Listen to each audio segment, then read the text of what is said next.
Another day, another basketball stories na naman ang pagkikwentuhan natin. At ngayon nga yung pag-uusapan natin ang balitang wala na nga daw pong gagawing trade pa si LeBron James. At ang latest update sa trade ni Jonathan Kuminga ng Golden State Warriors. Kung inyo ang matatandaan, umugo nga ng mga nagdaang linggo ang balita na posible nga daw na mag-request si LeBron James ng trade sa Los Angeles Lakers. Matapos gawing prioridad ng kanilang front office ang pagbuo ng kanilang future kay Luka Doncic. Kaya dahil dyan, ay nabuhay nga ang kanyang mga haters. Kesyo, kailangan na nga daw talaga nito na umalis sa Lakers para magkampiyon na ang kanilang team. Matanda na rin nga daw ito kaya kailangan niya nang umalis sa kupunan at magretiro na lamang.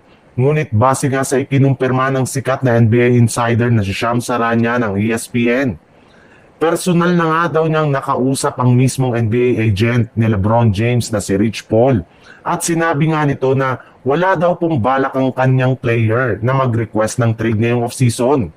Tatapusin pa rin nga daw po nito ang kanyang kasalukuyang kontrata at ang kanyang ika-23rd season sa Los Angeles Lakers.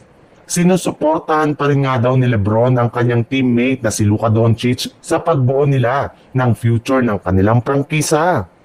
Sa ibang balita naman, simula nga nang mag-umpisa ang off-season ay balak na nga daw talaga ni Jonathan Kuminga na umalis sa Golden State Warriors at lumipat ng ibang kupunan sa pamamagitan ng isang sign and trade deal.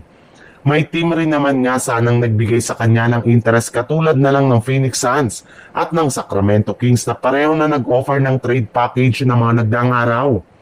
Ngunit sa kabila nga niyan, ni isa man sa mga offer ng dalawang kupunan na ito ay hindi tinanggap ng Golden State Warriors dahil plano pa rin nga nila na panatilihin si Kuminga sa lineup next season.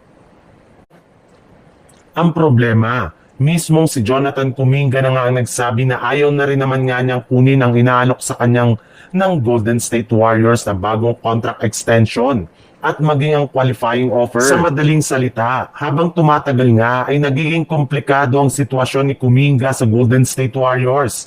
Kaya sa ngayon nga, ay nakatenga pa rin naman nga ang lahat ng mga transaksyon na kaugnay kay Kuminga since pareho nga silang nagmamatigas at kapag nagpatuloy pa nga ito ay posible nga na hindi ito makasama at makapaglaro agad next season.